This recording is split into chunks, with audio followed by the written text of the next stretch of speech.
ہمارے ساتھ موجود ہیں حافظ حمداللہ صاحب، سینئر رہنما ہیں جمعیت علماء اسلام کے۔ بہت شکریہ حمداللہ صاحب اپنا قیمتی وقت دینے کا۔ آج مولانا فضل الرحمان صاحب کا میں بیان پڑھ رہا تھا، انہوں نے کہا کہ جی تحریک انصاف کو اجلاس میں نہ دیکھ کر انہیں بہت ہی مایوسی ہوئی، اگر وہ مشورہ کر لیتے تو وہ ان کو یہی دیتے کہ جناب اجلاس میں شریک ہوں، لیکن ظاہر ہے کہ اگر عمران خان سے ملنے ہی نہیں دیا گیا تو پی ٹی آئی والوں کا نقطہ اعتراض آپ کے خیال میں درست نہیں ہے؟ عامر صاحب، اصولی طور پر تو بات ہے قومی سلامتی کی اور ملکی سلامتی کی۔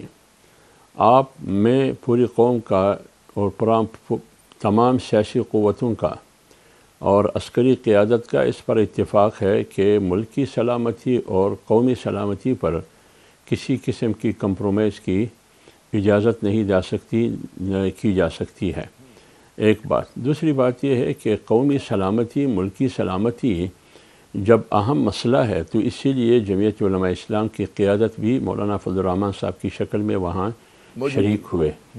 دوسری بات۔ تیسری بات یہ ہے کہ حکومت کے لیے ریاست اور ارباب اقتدار اور اختیار کے لیے یہ ضروری تھا کہ قومی سلامتی اور ملکی سلامتی میں جتنا زیادہ یکجہتی کی ضرورت ہے، جس میں پوری سیاسی قیادت موجود ہونا چاہیے تھا، آج بدقسمتی سے وہ پوری سیاسی قیادت موجود نہیں تھی۔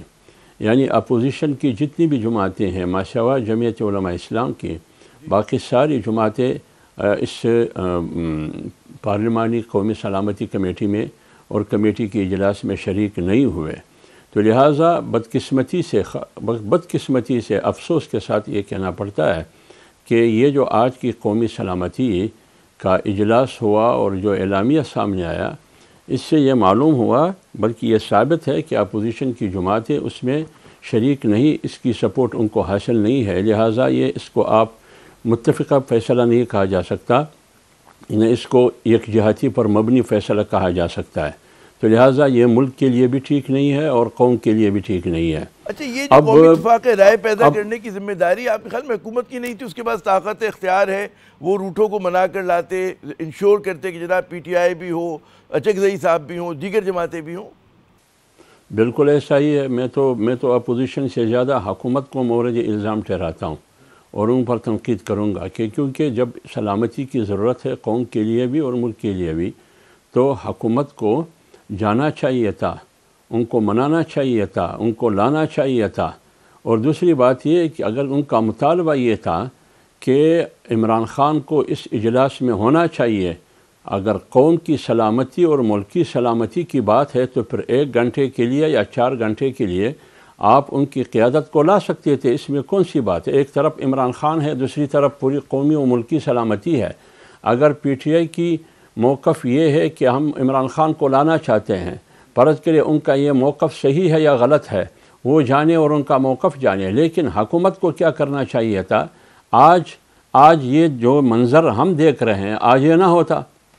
تو اس لیے میں کہہ رہا ہوں کہ حکومت کی بڑی ذمہ داری بنتی تھی، حکومت کی بڑی پارٹیوں کی ذمہ داری بنتی تھی، اور جس کے پاس اختیار ہے حکومت عمران خان کی رہائی میں پیرول پر یا چند گھنٹوں کے لیے، ان کی ذمہ داری بنتی تھی کہ وہ لاتے اس قومی سلامتی میں، ملکی سلامتی کی پارلیمانی قومی سلامتی کمیٹی میں ان کو شریک کرنا چاہیے تھا، تو آج جو صورتحال ہمارے سامنے یہ صورتحال نہ ہوتا۔ اچھا، یہ مجھے بتائیے کہ جو اعلامیہ سامنے آیا، جو آپ نے تقاریر سنی، اس کی ساری رپورٹس ہوئی ہیں، اس میں آپ کو کوئی لگ رہا ہے کہ کوئی نیا مطلب ہے، کوئی سوچ ہے، کوئی نئی حکمت عملی سامنے آ رہی دہشت گردی کے فریق سے لڑنے کے لیے؟ کچھ امید بندی ہے آپ کو؟ دیکھیے، میں کیا کہوں، میں تو وہی پرانی باتیں ہیں میرے خیال میں، اس کا اعادہ کیا گیا ہے، اور آپ نے میڈیا پر سنا ہوگا، اندر تو مجھے پتہ نہیں ہے کہ کس نے کیا بات کی، میڈیا پر آ رہی ہے کہ فلاں نے یہ بات کی، فلاں نے یہ بات کی، لیکن آپ 100% یہ نہیں کہہ سکتے ہیں کہ یہ واقعی یہ باتیں انہوں نے کی ہے یا نہیں کی ہے۔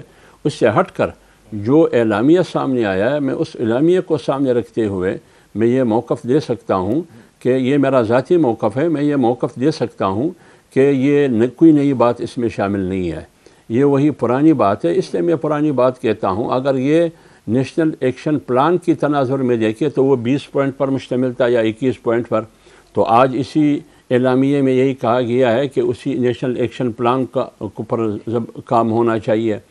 پھر بعد میں جب اسی نیشنل ایکشن پلان پر کو ریوزٹ کیا گیا تو پھر اس کو 20 اور 21 کے بجائے 14 پوائنٹ تک محدود کیا. تو وہ 14 پوائنٹ تو بھی نیشنل ایکشن پلان کا حصہ تھا. تو میرے کہنے کا مقصد یہ ہے کہ جو اعلامیہ سامنے آیا ہے وہی پرانا اعلامیہ ہے, وہی پرانی باتیں ہیں. تو 20 سال میں 21 سال میں وہی پرانی باتیں ہمارے سامنے. دہشت گردی کے خلاف جنگ ہو رہی تھی تو پہلے تو وہ حساب دینا چاہیے تھا کہ ماضی میں جتنی بھی آپریشنز ہوئے اس کا بلوباب اس کا نتیجہ کیا ہوا. اور یہ جو یکدم بیک وقت آنن فآنن 1-2 سال میں دہشت گردی میں اتنا اضافہ, اس کی وجہ کیا ہے؟ تو اگر سہولت کاروں کے خلاف دہشت گردوں کے خلاف کارروائی کرنا ہے تو سہولت کاروں کے خلاف کارروائی کرنی ہے تو سہولت کار ایک طرف میں تو موجود نہیں ہے, سہولت کار تو ہر طرف میں موجود ہے. اچھا, جو خبریں آئیں اندر سے سرکاری مشینری کا اجلاس سے سرکار اور سرکاری مشینری کا حصہ تھے وہ تو بھی سہولت کاروں میں شامل تھے, کیا اس کے خلاف بھی کارروائی ہوگی؟ درست. اچھا, جو اجلاس کی خبریں آئی اس میں یہ کہا گیا کہ جی افغان طالبان کے اوپر کافی تنقید ہوئی کہ جس طرح سے وہ بقول ان کے کہ تحریک طالبان پاکستان کی حمایت کری. اچھا, ایک عرصے تک بتایا جاتا رہا کہ افغان طالبان جو ہے وہ پاکستان کے لیے اچھے ہیں. تو یہ جو آپ ایک دم حالات میں خرابی ہو گئی افغان طالبان سے, اس کا کس کو ذمہ دار سمجھتے ہیں؟ کیا ایسا ہوا؟ میں عرض کر لوں, کل اگر افغان طالبان اچھے تھے تو آج برے کیوں ہو گئے؟ اگر آج برے ہیں تو کل اچھے کیوں تھے؟ یہ جو کچھ یہ کہہ رہا ہے ان کو یہ جواب دینا چاہیے, ایک بات. دوسری بات یہ ہے, اگر فرض کرے افغان طالبان اچھے نہیں ہے تو پھر آپ یہ بتائیے ہندوستان نریندر مودی اچھا ہے یا افغان طالبان اچھا ہے؟ نریندر مودی زیادہ برا ہے یا افغان طالبان زیادہ برے ہیں؟ اگر نریندر مودی کی ذہنیت, ان کی کنسپٹ بطور ریاست اور حکومت جس کی بھی حکومت رہی ہے, ہندوستان کی ایٹیٹیوڈ, ان کی ذہنیت پاکستان کے بارے میں منفی 100% منفی ہے, وہاں مسلمانوں کے بارے میں ان کی رویہ کیا ہے, تو اگر اس کے ساتھ آپ بات کر سکتے ہیں باوجود اس کے کہ کلبھوشن کو بھی آپ کرتے ہیں اور آپ ابھینندن کو بھی حملہ کرتے ہوئے گرفتار کرتے ہیں, پھر خیر سگالی کے طور پر اس سے تو آپ بات کر سکتے ہیں, تو پھر افغانستان کے ساتھ بیٹھ کے آپ بات کیوں نہیں کریں گے؟ اس کا مطلب یہ ہے کہ ایک نئی جنگ کرنے کا ارادہ ہے افغانستان کے ساتھ. لہٰذا افغان طالبان حکومت کے ساتھ بنیادی حل اس کا یہ ہے کہ آپ ان کے ساتھ بیٹھ کے بات کریں اور وہ کیا کہتے ہیں وہ اوپن بات کرے تاکہ افغان قوم کو بھی معلوم ہو اور پاکستانی قوم کو بھی معلوم ہو اور پوری دنیا کو معلوم ہو کہ مسئلہ کہاں ہے, سچویشن کہاں ہے, رکاوٹیں کہاں ہیں, مشکلات کہاں ہیں. اگر افغانستان مداخلت کر رہی ہے تو آپ بات کریں ان کے ساتھ کہ آپریشن مسئلے کا حل ہے جو بہت زیادہ بات کی جا رہی ہے, کیونکہ صرف مجھے لگ رہا ہے کائنیٹک آپریشن ہی کی بات ہو رہی ہے, جو دیگر چیزیں ہیں اس کے اوپر اتنی توجہ بظاہر نظر نہیں ہے. اگر آپ آپریشن کی بات کرتے ہیں تو 20 سال امریکہ اور 25 ممالک افغانستان میں آپریشن کرتے رہے, نتیجہ کیا ہوا ہے؟ مڈل ایسٹ میں آپ سامنے ہے, پورا مڈل ایسٹ تباہ ہو چکا ہے, لیبیا دیکھیے, عراق دیکھیے, شام دیکھیے, غزہ دیکھیے, تو اس کا نتیجہ کیا ہے؟ نسل کشی کے علاوہ اور تو کچھ بھی نہیں ہے, امن و امان تو نہیں ہے, اس کی معیشت تباہ ہو گئی, اس کی سیاست تباہ ہو گئی, اس کا پورا نظام سٹرکچر تباہ و برباد ہوا. اگر اسی کو آپ آپریشن کہتے ہیں, اسی کو آپ بلائی کہتے ہیں, اسی کو آپ ترقی کہتے ہیں, تو بلوچستان میں سن 1948 سے آپریشن شروع ہے, ابھی تک جنگ جاری ہے. اگلا میرا سوال اور آخری سوال آپ سے یہی ہے کہ بلوچستان کی صورتحال کو آپ کس نظر سے دیکھ رہے ہیں کہ وہاں پر بھی ایک دم جو ہے وہ دیکھیے بلوچستان کی صورتحال پر میں آپ کو اتنا کہہ سکتا ہوں, بلوچستان میں جو جنون سیاسی پارٹیاں ہیں اس میں جمعیت علماء اسلام ہے, محمود خان کی پارٹی ہے, پشتونخوا پارٹی, سردار اختر جان کی پارٹی ہے اور ڈاکٹر عبدالمالک بلوچ کی پارٹی ہے. اس کے علاوہ باقی جتنے بھی ہیں ابھی جو اسمبلی میں بیٹھے ہیں یہ سارے فارم 47 ہے, یہ عوامی نمائندیت کے حامل نمائندے نہیں ہیں جو اسمبلی اور حکومت میں بیٹھے ہیں بلوچستان میں. یہی صورتحال قومی اسمبلی کی بھی ہے اکثریت کی. اب آپ مجھے بتائیں اختر مینگل کہاں تھا آج کے اجلاس میں؟ ڈاکٹر مالک بلوچ کہاں تھے؟ محمود خان اچکزئی کہاں تھے؟ یہ اسٹیک ہولڈر جو بلوچستان کے ہیں وہ کہاں تھے آج؟ جمعیت علماء اسلام کے علاوہ اور پارٹیاں کہاں تھیں؟ تو اس کا مطلب یہ ہے کہ بلوچستان کی جو سیاسی قیادت ہے اس کو آپ نے اعتماد میں نہیں لیا. جب آپ کی آپریشن کو, میری ایک بات عرض سنیے, جب آپ کے آپریشن کو قومی سیاسی قیادت یعنی پوری قوم کی حمایت اور سپورٹ حاصل نہ ہو, بالخصوص 2 صوبوں میں یا 1 صوبے میں, پھر آپ مجھے بتائیے اس آپریشن کو آپ کیسے کامیاب کریں گے؟ ابھی بھی آپ کی میڈیا پر 2 ورژن چل رہے ہیں.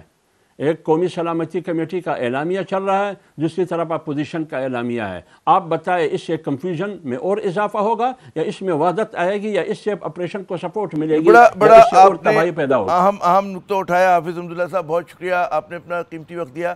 ناظرین، یقیناً جو ایک پیغام ہے حکومت کے اعلامیے کا جو آج اجلاس ہوا، وہ قومی یکجہتی اور قومی اتفاق رائے پر ہے، اور جب تک تمام اسٹیک ہولڈرز کو آپ نہیں ساتھ بٹھاتے اس وقت تک یہ کیسے پیدا ہوگا؟